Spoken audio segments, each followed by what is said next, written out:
Cümleten selamun aleyküm hanımlar. Diva Patik YouTube kanalıma hepiniz hoş geldiniz. Bugün birlikte dikişsiz dikiş iş çok güzel, çok kolay bir patik yapacağız. Ben patiğimde krem, yeşil ve pudra pembe tonlarında 3 tane normal patiklik ip kullandım. Şişlerim 3 numara. Hemen patiğimi de göstereceğim. İşte hanımlar, patiğimiz bu şekilde. Çok güzel, çok şık bir model oldu. Baştan sona 2 şiş ile yaptım ve patiğimizin hiçbir yerinde dikişimiz yok hanımlar. Baştan sona dikişsiz ördüm. Modelimiz bu şekilde. Bu patik benim elimin ölçülerine göre 37-38 numara ayaklar için uyumlu oldu. Hanımlar, patiğimi hemen bir kenara bırakacağım. Birlikte başlayalım. Örerken sizlere mezura ile ölçüyü de vereceğim. Verdiğim ölçüye göre büyük ya da küçük yapmak isteyenler ilmek sayısını ona göre ayarlayabilir. Hanımlar, ben 48 ilmek olarak patiğime başlayacağım. 48 ilmeğimi atacağım öncelikle. Şu birinci ilmeğim. 2, 3, 4, 5, 6. Bu şekilde toplamda 48 ilmeğimizi atalım gelelim. 48 ilmeğimi attım geldim hanımlar, hemen şu kenarına bir düğüm atacağım. Patiğimizin hanımlar şu kenarını yapıyoruz, şu bölümünü, şu haroşalı bölümünü tabandaki. Ben haroşa örgüyü örgümüzün hem arka yüzünde düz örgü örerek elde ediyorum. Kenar ilmeğini örmeden alıyorum ve diğer ilmeklerimi düz olarak, yani haroşa olarak örüyorum. Bu şekilde sırasıyla ilmeklerimizi düz örüyoruz. Sıra sonuna kadar ilmeklerimizi bakın bu şekilde haroşa düşüyor. Örelim gelelim hanımlar. Sıra sonuna kadar ilmeklerimi haroşa, yani düz ördüm. Geri dönüyorum hanımlar. Şimdi ön yüzdeyiz. Ön yüzde olduğumuzu şöyle kabul ediyorum. Şu başlangıç ipimiz eğer sol taraftaysa ön yüzdeyiz demektir. Ön yüzde bakın şurada bir diş haroşamız oluştu. Burada. Hanımlar, yine ilmeklerimizi haroşa örmeye devam edeceğiz. Şu an ön yüzdeyim. İlmeklerimizi sıra sonuna kadar yine bu şekilde düz olarak öreceğiz. Arka yüzde de yine düz öreceğiz. Bu ön yüzde bu defa 2 diş haroşa olacak. Aynı işlemi bir kez daha tekrarlayacağız. Burada 3 diş haroşa olacak. Şimdi patiğimizin bu bölümünde 3 diş haroşamız olana kadar örelim gelelim. Evet hanımlar, burada 3 diş haroşam olana kadar ördüm ve geldim. Bu aşamada şu ölçüsünü sizlere vereyim hanımlar. İlmek sayılarınızı ona göre ayarlayın, ölçüye göre. Bakın, iki uçtan bir uca ölçüyü veriyorum. 18,5 santimmiş hanımlar. Şöyle bakın, 18,5 santim. Ölçümüz bu. Ona göre ilmeklerinizi büyük ya da küçük yapmak istiyorsanız ayarlayabilirsiniz. Şimdi haroşalı bölümü bitirdik. Artık hanımlar şu desenli bölüme geçeceğiz. Bu aşamada ön yüzde düz, arka yüzde ters örgü uygulaması yapacağız. Şu anda ön yüzdeyiz. Bakın, ipimiz sol tarafta. İlmeklerimi düz olarak öreceğim. Bu şekilde. Sıra sonuna kadar ilmeklerimizi düz örelim gelelim hanımlar. Sıra sonuna kadar ilmeklerimi düz ördüm. Geri dönüyorum. Arka yüzdeyim. Kenar ilmeğini örmeden alıyorum. Arka yüzde de ilmeklerimizi ters öreceğiz. Modele başlamadan önce ön yüzde düz, arka yüzde ters 2 sıra ilmeklerimizi bu şekilde örüyoruz hanımlar. Sıra sonuna kadar ters örelim gelelim. Arka yüzde ilmekleri ters ördüm. Ön yüzdeyiz. Artık desenimize başlayacağız. Şu pembe ipimi de hazırladım. Şimdi ön yüzde hanımlar, kenardan 7 ilmek öreceğiz. Şu kenar ilmeğim 1, 2, 3, 4, 5, 6, 7. Kenara toplam 7 ilmek ördüm. Ardından pembe ipimi ekleyeceğim. 2 ilmek pembe örüyorum düz olarak. Şu birinci pembe ilmeğim. Şu da ikinci. Bu aşamada hemen pembe ipimin ucunu kremime bağlıyorum. Açılmasın diye, patiğimiz sökülmesin kenarı. 2 tane pembe ördüm. Şimdi devamında 6 krem 2 pembe olacak şekilde ilmeklerimizi öreceğim. 4, 5, 6 tane kremi ördüm. 2 tane de pembe. Pembe ipimizi arkada şöyle esnek bırakalım hanımlar. Gevşek bırakalım. Sıkarsak eğer patiğimiz gergin durur. Esneklik payı olmaz. Ayağa girmez. 2 pembe. Hemen yanına 6 tane krem. Bakın, tekrar ediyorum. 7 tane krem ile başladık. 2 pembe ördük. Arada 6 kremim var. 2 pembe ördüm. Tekrar 6 tane krem. 3, 4, 5, 6. 2 ilmek pembe örüyorum. 6 tane krem. 4, 5, 6. 2 tane pembe. Yine 6 tane krem örüyorum. 2 tane pembe. Ve kalan son 7 ilmeğimi krem ile örüyorum. Ön yüzde ilk sıramı tamamlıyorum. Şimdi geri dönüyoruz. Arka yüzdeyiz. Arka yüzde hanımlar, krem ilmeklerimi yine krem ipim ile ters öreceğim. Şu kenar ilmeğimi aldım. Krem ilmeklerimi ters örüyorum. Bakın pembe ilmeğime geldim. Kremi şöyle arkada bıraktım. Şöyle kremin altından geçirerek çaprazlamasına pembeyi aldım. 2 pembe ilmeğimi düz öreceğim sadece. Şöyle. 2 pembe ilmeğimi düz ördüm. Tekrar pembeyi arkada bırakıp kremimi alıyorum. Krem ilmeklerimizi arka yüzde ters örüyoruz. Pembe ilmeklerimizi hem ön hem arka yüzde düz örüyoruz. Bakın yine 2 pembem var. Pembemi aldım. 2 pembe ilmeğimi düz olarak örüyorum. Pembelerle haroşa düşüyor örgümüz. Tekrar kremimi aldım. 6 kremimi ters örüyorum. Bakın pembelerim arkada böyle iplerim esnek bırakıyorum. Ona dikkat edelim. 2 tane pembem var. 2 pembe ilmeğimi düz olarak örüyorum. Tekrar 6 kremim var. Arada 6 krem ilmeğimi ters örüyorum.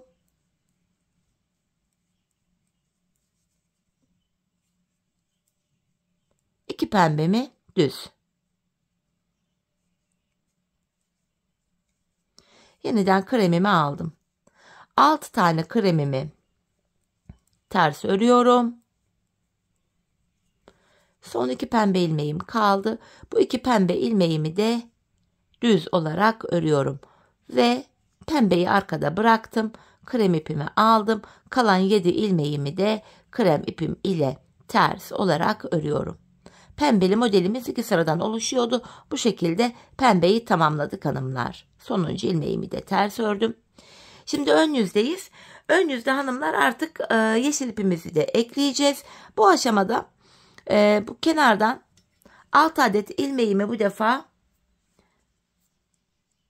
krem ipimle örüyorum. 6 ilmek. 3, 4, 5, 6. 2 tane pembe vardı. Bu pembenin sağındaki ve solundaki birer ilmeği yeşil ile öreceğiz hanımlar. Şimdi hemen yeşilimi ekleyeceğim buraya. Bir tane yeşil örüyorum. Ve hemen burada yeşil ipimin ucunu da yeni eklediğimiz iplerde düğümlemeyi unutmayalım. Kremime bağlıyorum. Bu şekilde bakın bir yeşil ördüm. Tekrar şöyle kremimi aldım. Bu pembeleri krem ile örüyorum. 2 tane krem ördüm. Hemen pembenin solundaki bir ilmeği yeşil ile örüyorum. Şöyle buraya bir tane yeşil. Bakın ilk modeli yaptık. Şimdi tekrardan arada 4 ilmeğimi krem ile örüyorum. Pembenin sağındaki ve solundaki birer ilmeği yeşil ile örüyoruz. 4 kremden sonra bir yeşil, 2 krem, bir yeşil. Şimdi araya yine 4 tane krem öreceğim. 1, 2, 3, 4. Yeniden bir yeşil, 2 krem, bir yeşil. Araya yine 4 tane krem örüyorum. 3, 4. Tekrardan bir yeşil, 2 krem, bir yeşil. Araya yine 4 tane krem örüyorum. Son modelimi yapacağım. Bir yeşil, 2 krem, bir yeşil ve kalan 6 ilmeğimi krem ipimle örüyorum. Bu şekilde. Ön yüzde hanımlar ilk desenimizi yapmış olduk böylece. Şimdi arka yüzde yeşil ile ikinci desenimizin ikinci sırasını yapacağız yeşil ile.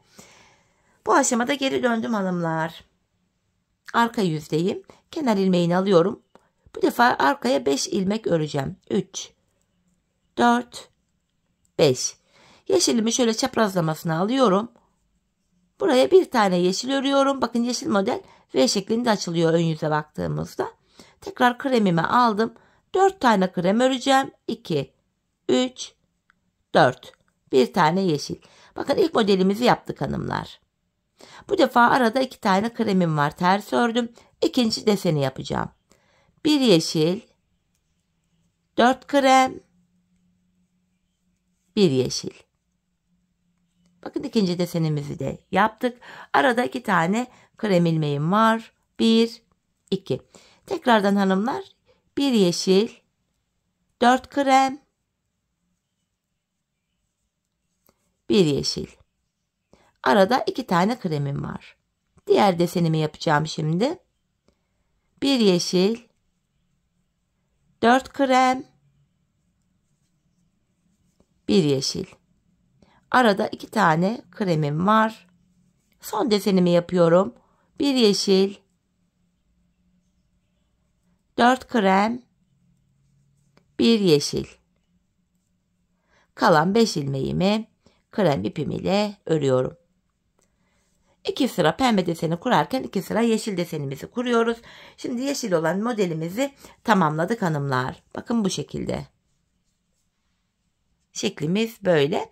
Şimdi hanımlar ikinci şu pembe desenlerimizi yapacağız. Şu ikinci pembe desenleri. Şimdi kenara bakın şu kenar ilmeğim 1, 2, 3 ilmek ördüm. Ardından bakın yeşilin önündeki 2 krem ilmeğe pembe desenimi kuracağım yine. Şöyle pembemi alıyorum. Kremin altından şöyle atlatarak çaprazlamasına. Buraya 2 pembe ördüm. Modelin devamında yine 6 krem 2 pembe olacak şekilde ilmeklerimizi öreceğiz hanımlar. Bakın 1, 2, 3, 4, 5, 6. Şurada 2 tane yeşil vardı. 2 yeşilin arasında kalan 2 ilmeğe pembe örüyoruz. Modelin devamı bu şekilde 6 krem 2 pembe olacak şekilde devam ediyor. Bakın 6 kremimi ördüm. 2 tane pembe örüyorum. Model bu şekilde devam edecek. Sıra sonuna kadar 6 krem 2 pembe olacak şekilde ilmekleri örüp gelelim. Sıra sonuna kadar ördüm hanımlar. En son 2 pembe ve yanına 3 tane kremimi ördüm.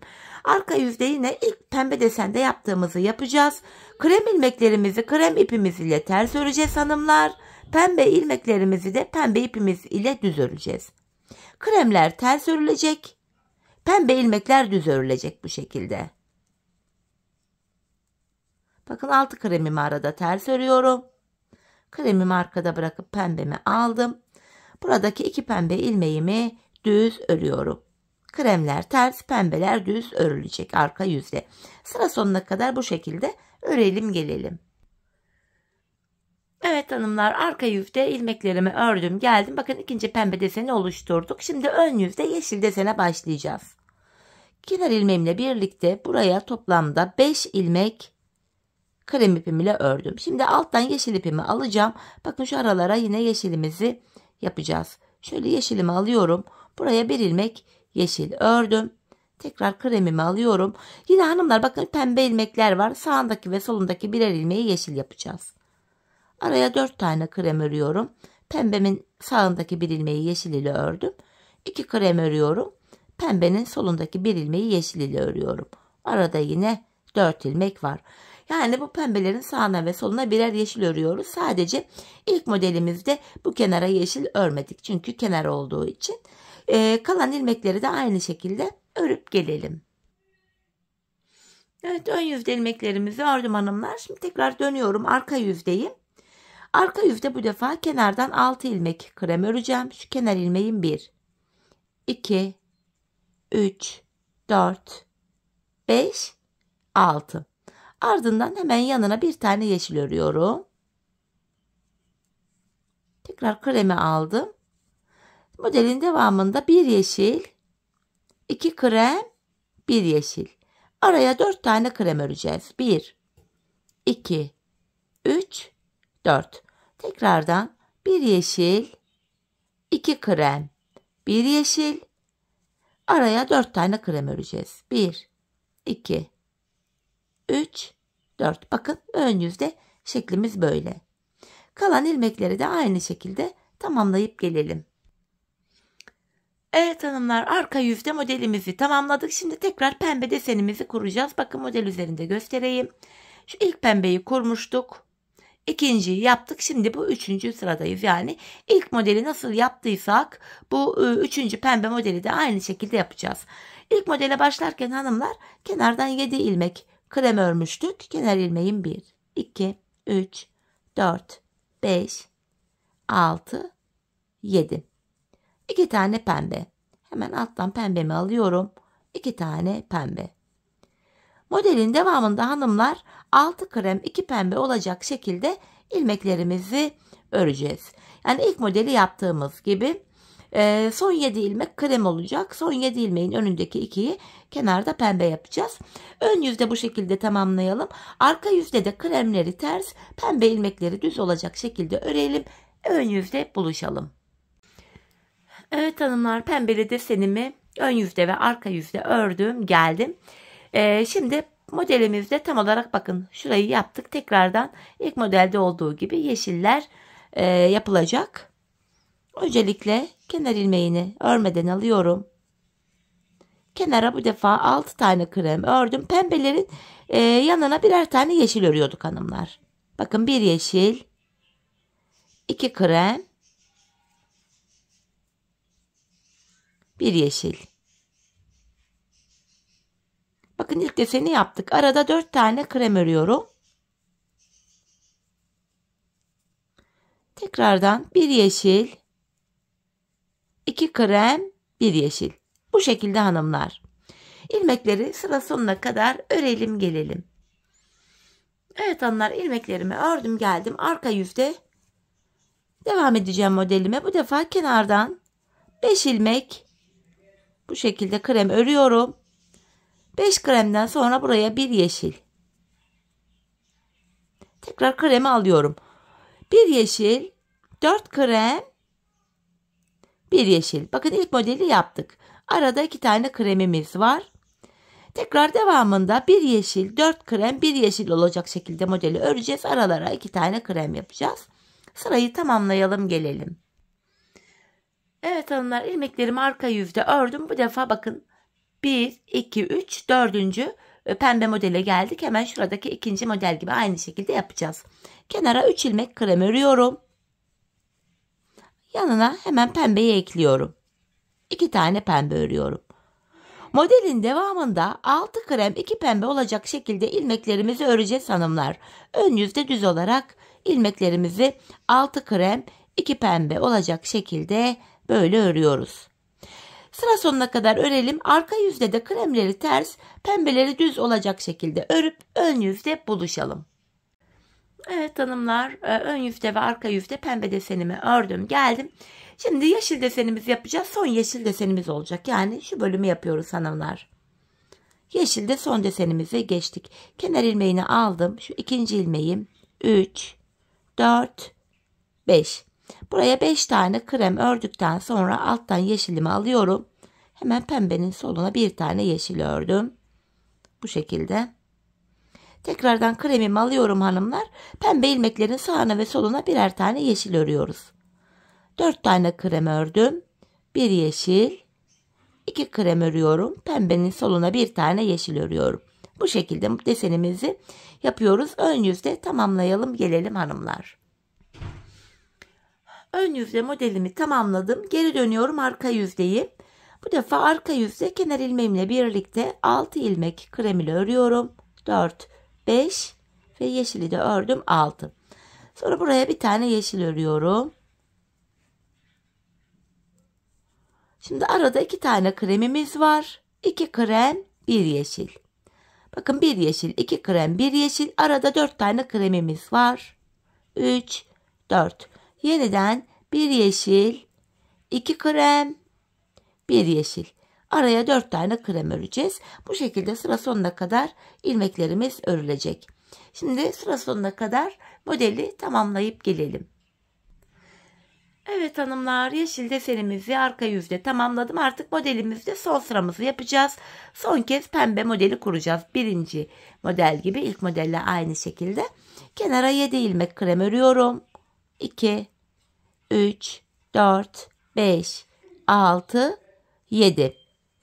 Yanına hanımlar 2 tane pembe öreceğim. Şu birinci pembem, şu da ikinci pembem. Bu şekilde hanımlar devamında 6 krem 2 pembe olacak şekilde ilmekleri ön yüzde öreceğiz. Hemen yeşil ipimi de keseceğim hanımlar, kalabalık yapmasın burada. Yeşil ipimin ucunu patiğim sökülmesin diye şöyle kremime düğümlüyorum. Bu şekilde. Modelin devamında 6 krem 2 pembe olacak şekilde örelim. Arka yüzde de kremleri ters, pembeleri düz olacak şekilde örelim. Ön yüzde buluşalım. Evet hanımlar, pembe ile desenimi tamamladım. Böylece hanımlar patiğimizin bu bölümündeki modeli bitirdik. Şimdi patiğimizde yapacağımız işlem şu. Ön yüzde düz, arka yüzde ters olacak şekilde ilmeklerimizin tamamını öreceğiz. Burada hemen şu artık pembe ipimi de keseceğim. Şöyle pembe ipimin ucunu kesiyorum. Ve yine patiğim sökülmesin diye bunu da kremime düğümlüyorum. Artık devamında krem ipimizi kullanacağız patiğimizde. Hanımlar ilmekleri sıra sonuna kadar ön yüzde düz, ardından geri dönüşte de arka yüzde ters örelim gelelim. Ön yüzde düz, arka yüzde ters 2 sıra ilmeklerimi ördüm hanımlar. Şimdi patiğimizde başlangıçta yaptığımız işlemi yapacağız. Buraya patiğe başlarken 3 diş haroşa örmüştük. Şimdi buraya da 3 diş haroşamızı öreceğiz. Yani tam olarak şu bölümü yapacağız hanımlar. Hem ön hem arka yüzde düz örgü öreceğiz. Haroşa olacak bu şekilde. Şu anda ön yüzdeyiz. İlmekleri sıra sonuna kadar düz öreceğiz. Geri döneceğiz. Arka yüzde de yine düz öreceğiz. Bir diş haroşa olacak. Aynı işlemi bir daha tekrar edeceğiz. 2 tekrar edeceğiz yine 3. Yani şu başlangıçta yaptığımız işlemin aynısını yapacağız. Burada 3 diş haroşamız olana kadar örelim gelelim hanımlar. Evet hanımlar, buraya 3 diş haroşamı ördüm geldim. Şimdi de sizlere mezura ile ölçüyü vereceğim bu aşamada. Bakın hanımlar, şöyle en ölçüsünü tekrardan şuradan veriyorum.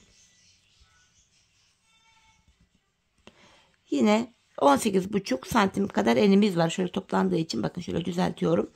Enimiz 18,5 santimdi. Evet. Bu şekilde. Şimdi boy ölçüsünü de vereyim hanımlar. Ona göre ayarlayın. Bakın şuradan tutunca o 9,5 santim kadar da şöyle göstereyim hanımlar. Daha net görün. Bakın 9,5 santim kadar da bu şekilde ölçümüz var. Hani patiğimiz de esnek, şöyle onu da göstereyim. Bakın. Esnek bir yapıya sahip. Şimdi hanımlar, ben bu model üzerinde bakın gördüğünüz gibi sağ tarafı yaptım. Şimdi sol tarafı yapacağım. Sağ tarafla sol taraf aynı şekilde buraya kadar aynı yapılıyor. Tek farkı bilek ayrımında değişiyor. Sağ patiğin deseni sağ tarafta olurken sol patiğin deseni de bu şekilde sol tarafta olacak. Şimdi yapmamız gereken şu. Şu kenarımızı yapacağız. Sağ patiğin kenarını yaparken hanımlar, şimdi 48 ilmeğimiz vardı. Sağ patiği nasıl yapacağınızı anlatıyorum. Burayı iyi dinleyin. Bu 48 ilmeğimizi ön yüzde yine haroşa öreceksiniz. Geri döneceksiniz. Arka yüzde bakın 48 ilmek örülecek. Arka yüze döndüğünüzde bu kenardan 29 adet ilmek keseceksiniz. Bu kenarda kalan 19 ilmek üzerinden şu kenarı öreceksiniz. Burayı. Sağ patik böyle yapılıyor. Şimdi sol patiğin yapılışını anlatacağım sizlere. Sol patikte de hanımlar ilk 29 ilmeği keseceğim. Sol tarafta kalan 19 ilmek üzerinden patiğimi öreceğim. Sağ patikte şu kenar sağ tarafta kalırken sol patikte bu kenar sol tarafta kalıyor. Fark bu. Şimdi ben sol patiği yaptığım için ilk 29 ilmeğimi keseceğim. Sağ patiği yapanlar dediğim gibi ön yüzde örecekler ilmekleri, geri dönecekler, arka yüzde ilk 29 ilmeği kesecekler. Şu sağ kenarda kalan 19 ilmek üzerinden kenara örecekler. Şimdi ilmekleri ikişer ikişer toplayarak keseceğim. 29 ilmek. Şu birinci ilmeğim, 2, 3, 4, 5, 6, 7, 8, 9, 10. 11, 12, 13, 14, 15, 16, 17, 18, 19, 20, 21, 22, 23, 24, 25, 26, 27, 28, 29. 29 adet ilmeğimi kestim. Şimdi kenardaki ilmekleri sayalım. 3, 6, 9, 12, 15, 18. Bir ilmek de burada 19. Bu kenarda 19 ilmeğimiz kaldı. Şimdi bu 19 ilmek üzerinden patiğimizin şu iç bölümünü yapacağız. Sol ayağın iç bölümünü. Bu ilk ilmeği aldım. Bu 19 ilmek ile haroşalarımı öreceğim. Sağ patik ile sol patik arasındaki tek fark bu hanımlar. Geri kalan bütün yerler aynı şekilde örülüyor. Evet, ilmeklerimi sıra sonuna kadar ördüm. Şimdi geri dönüyorum hanımlar. Arka yüzdeyiz. Arka yüzde de yine buradaki 19 ilmeğimizi haroşa öreceğiz. 19 ilmekle haroşalarımız örülecek. Bu kenarda başka yapılacak herhangi bir işlem yok.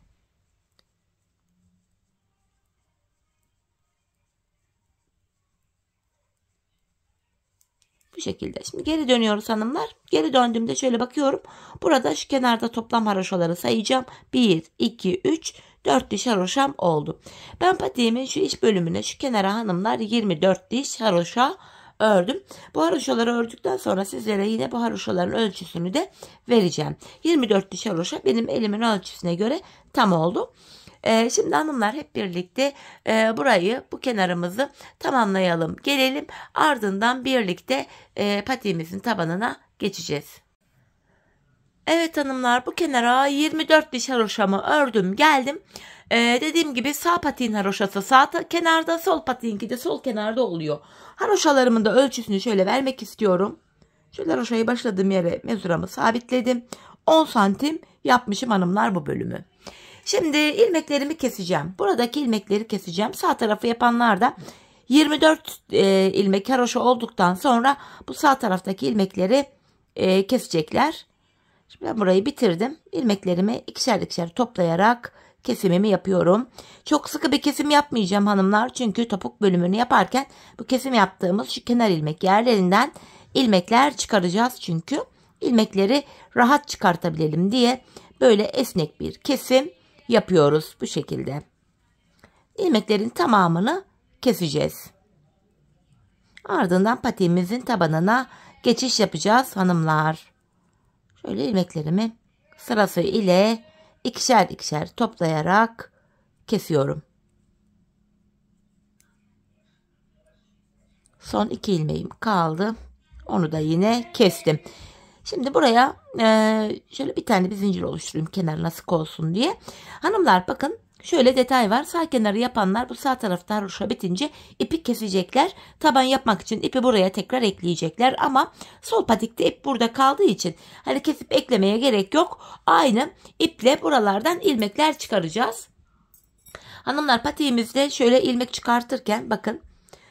Sağ patiği yapanların desenleri bu tarafta oluyor. Haroşaları bu tarafta oluyor.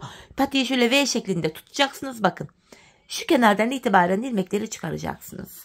Detay bu. Şöyle. Burada bir ilmeğim vardı. Bak, sırasıyla hanımlar kenar ilmek yerlerine girerek ilmeğin iki kanadına birden bu şekilde ilmekler çıkarıyorum. Şöyle.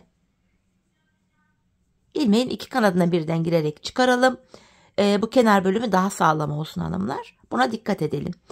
Hanımlar, bu bölümde ilmekleri çıkaracağız. Sonra uç kısmına geleceğiz. Sonra diğer kenardan şöyle ilmek çıkaracağız. Bakın şöyle diğer uca kadar ilmekler çıkaracağız. Ben bu patiğimde bu kenardan toplam bu kenara kadar 86 adet ilmek çıkarttım. Siz buradaki haroşa sayısını birkaç sıra fazla yaptıysanız ilmek sayısı 1-2 tane fazla olabilir ya da az yaptıysanız 1-2 eksik olabilir. Bu çok da önemli değil. Bu haroşa sayısına göre ilmek sayısı birkaç ilmek oynar. Ben dediğim gibi bu bölümden bu bölüme toplamda 86 ilmek çıkarttım. Şimdi diğer uca kadar ilmeklerimizi çıkartalım gelelim. Evet hanımlar, bu uçtan diğer uca 86 ilmeğimi çıkarttım geldim. Şimdi geri dönüyorum. Arka yüzdeyim. Kenar ilmeğini örmeden alıyorum. Arka yüzde ilmeklerimi sırasıyla haroşa yani düz olarak örüyorum. Patiğimizin devamında artık tamamen haroşa örgü uygulaması yapacağız. Sıra sonuna kadar ilmeklerimizi haroşa örelim gelelim. Evet hanımlar, arka yüzde ilmeklerimi ördüm. Şimdi ön yüzdeyiz. Bakın burada bir diş haroşamız oluştu. Patiğimizin hanımlar taban kısmına şöyle burundan 8 ilmek ile başlayacağız. Yanlardan birer ilmek alarak tabanda 14 ilmek olana kadar devam edeceğiz. Sonra 14 ilmek ile kesimlerimizi yapacağız. Öncelikle şişimde 86 ilmeğim var. 8 ilmek burun kısmına ayırınca geriye 78 ilmek kalıyor.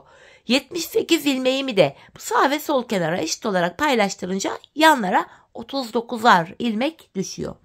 Öncelikle hanımlar şu sağ kenardan ilk 39 ilmeğimizi öreceğim. Kenar ilmeğimle birlikte toplam 39 ilmek. Bu şekilde bu kenardan 39 adet ilmeğimizi örelim gelelim. Kenarımıza toplamda 39 ilmeğimi ördüm geldim. Şimdi bir 8 ilmek daha öreceğim patiğimizin burun kısmı için. 1, 2, 3, 4, 5, 6, 7, 8. Geri dönüyorum hanımlar. Saydığımızda bu kenarda da 39 ilmek kalıyor. Şimdi geri döndüm. Bu aşamada ipimiz hep karşıda olacak ve ilk ilmeği örmeden alacağız. Buruna ayırdığımız 8 ilmeği bu şekilde örüyorum. İlk ilmeğimi aldım. İkinci ilmeğim 3, 4, 5, 6, 7, 8. Tekrar geri dönüyorum. Böylece 8 ilmek ile buraya bir diş haroşamızı örmüş olduk. Şimdi yanlardan birer birer ilmekler alacağız. Yine ipim karşıda, ilk ilmeği örmeden aldım. 8 ilmeğimi öreceğim. 3, 4, 5, 6, 7, 8. Yan taraftan bir ilmek örerek ortaya ekledim. Ortada 9 ilmeğim oldu. Geri dönüyorum hanımlar. İpim karşıda, ilk ilmeği örmeden aldım. Ortadaki 9 ilmeğimi öreceğim. 4, 5, 6, 7, 8, 9. Şimdi de bu kenardan bir ilmek örerek ortaya ekledim. Ortada böylece 10 ilmek oldu. Geri dönüyorum. İpim karşıda, ilk ilmeği örmeden aldım. 10 ilmeğimi öreceğim. 3, 4, 5, 6, 7, 8, 9, 10. Yandan da bir ilmek örerek ortaya ekledim. 11.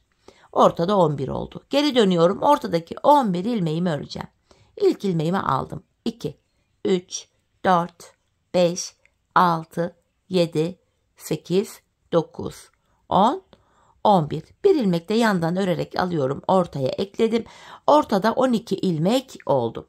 Yine ipim karşıda ve ilk ilmeğimi örmeden alıyorum. 12 ilmeğimi öreceğim. 3, 4, 5, 6, 7, 8, 9, 10, 11, 12 ve yan taraftan yine bir ilmek örerek ortaya ekledim. 13 ilmek oldu. Tekrar geri dönüyorum. Yine ipim karşıda, ilk ilmeği örmeden aldım. 13 ilmeği öreceğim. 2, 3, 4, 5, 6, 7, 8, 9, 10, 11, 12, 13 ve yan taraftan bir ilmek örerek ortaya ekledim. 14. Bu orta bölümde 14 ilmeğimiz oldu. Bakın burun kısmında da oval bir görüntümüz var. Ayak anatomisine uygun oluyor bu şekilde. Şimdi 14 ilmek üzerinden kesimlere başlayacağız. Bu aşamada hanımlar 13 ilmek öreceğiz. 14. de kesimi yapacağız. Yine ilk ipim karşıda, ilk ilmeği örmeden aldım. 2, 3, 4, 5, 6, 7, 8, 9, 10, 11, 12, 13 ilmeğimi ördüm. 14. ilmekte yan taraftan da bir ilmek alıyorum. İkisini keserek örüyorum. Kesimden sonra geri dönüyorum. Yine ipim karşıda, ilk ilmeği örmeden aldım. Tekrar burada da 13 öreceğiz. 14. de keseceğiz. İkinci ilmeğim 3, 4, 5, 6, 7, 8, 9, 10, 11, 12, 13. Bir ilmek de yan taraftan alıyorum. 14. ilmek ile birlikte keserek örüyorum. Kesimden sonra yine geri dönüyoruz. Bu aşamada her defasında ilmek saymaya gerek yok hanımlar. Çünkü bu kenar ile taban arasında şurada bakın ayrık bir görüntü var. Tabanda son bir ilmek kalana kadar öreceğiz. Sonuncu ilmekte kesimi yapacağız. İpim karşıda, ilk ilmeği örmeden aldım. Tabanımda son bir ilmeğim kalana kadar öreceğim.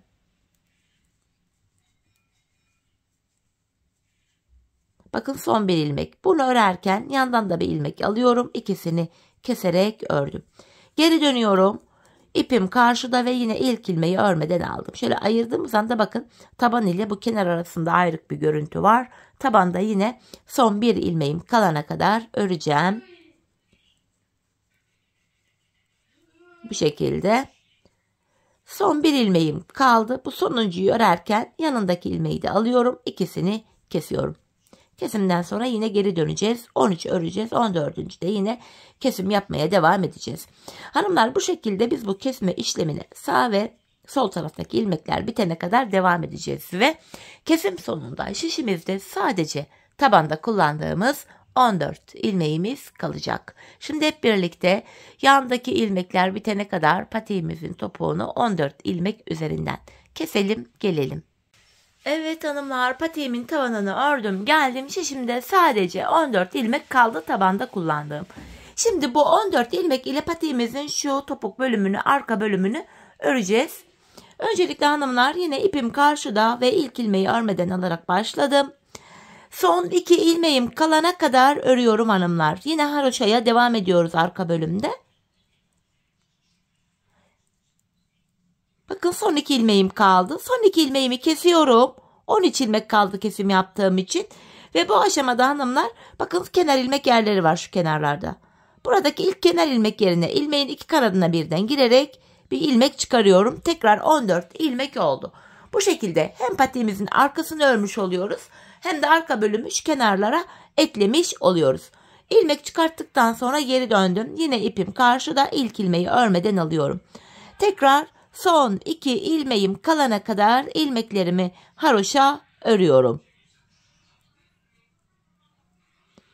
Yine burada son 2 ilmeğimi keserek ördüm.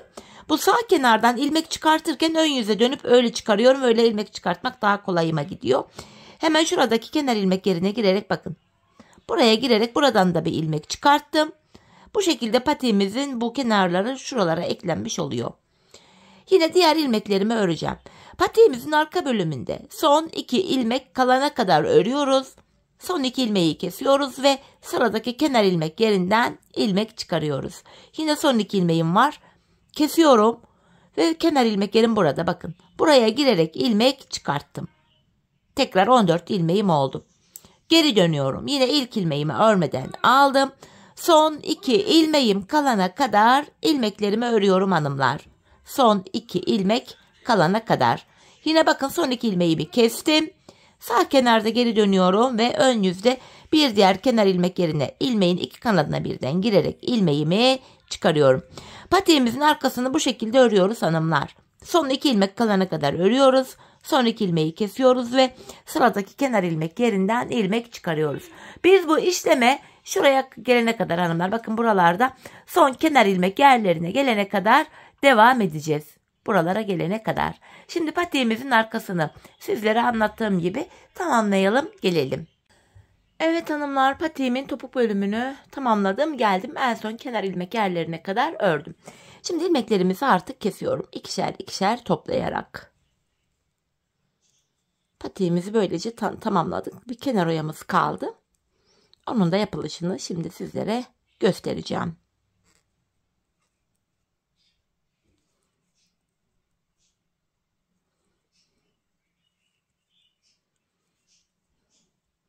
Son bir ilmeğim kaldı. Onu da kestim. Şurada tümsek bir görüntü oluşmasın diye hanımlar şöyle dibine batarak buraya bir sık iğne oluşturuyorum. Burayı düzledim. Bir tane zincir çektim ve ipimi kesiyorum. Hemen ipimizin ucunu gizleyeceğim. Şöyle sıkılayarak ipimizin ucunu güzelce gizliyorum.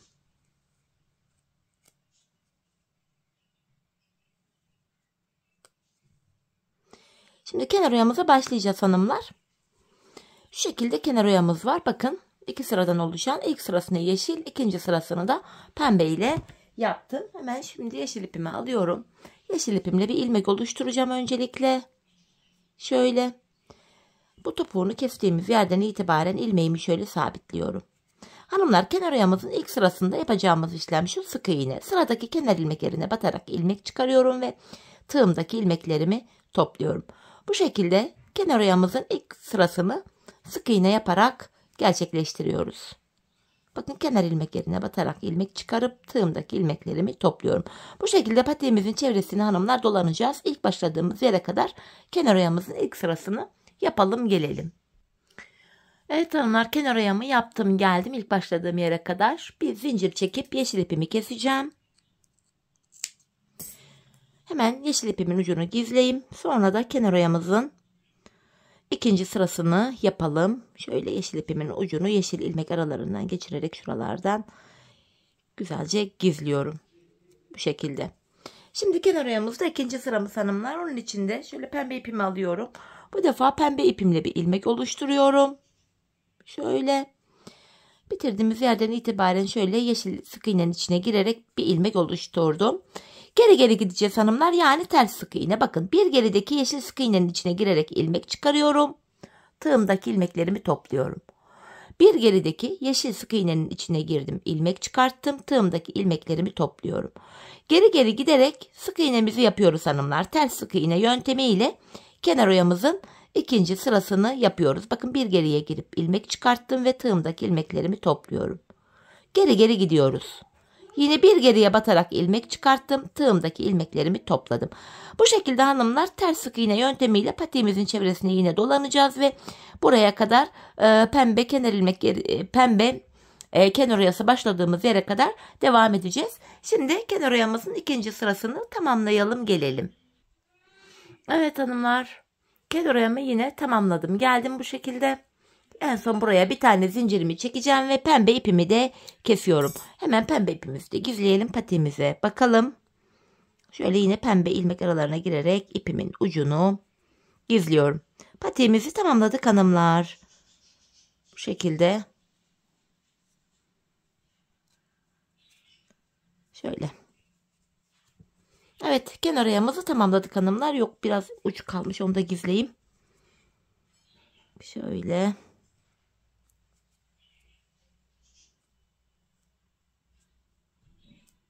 Evet. Patiğimiz şekil itibariyle böyle. Bakın. Gayet şöyle haroş olduğu için esneklik payını da göstermek istiyorum. Model bu şekilde oldu. Şimdi hemen patiğimi manken ayağıma giydireceğim. Ayağımızda da görelim. Çok güzel, kolay, hoş bir modeldi hanımlar. Ben çok beğenerek yaptım. Çok severek yaptım. Umarım sizler de benimle birlikte patiğinizi beğenerek, severek yaparsınız. Çeyiz için de çok uygun, ideal bir model oldu. Evet, hemen şöyle patiğimi göstereyim sizlere. Bakın, sol ayak desenimiz sol tarafta. Gayet şık, güzel, zarif bir model oldu. Bu şekilde. Evet hanımlar, yine birlikte güzel bir modelin daha sonuna geldik. Umarım sizlere faydalı, hoş bir video olmuştur. Yeni modellerde, yeni videolarda buluşmak dileğiyle. Şimdilik hoşça kalın, sağlıcakla kalın.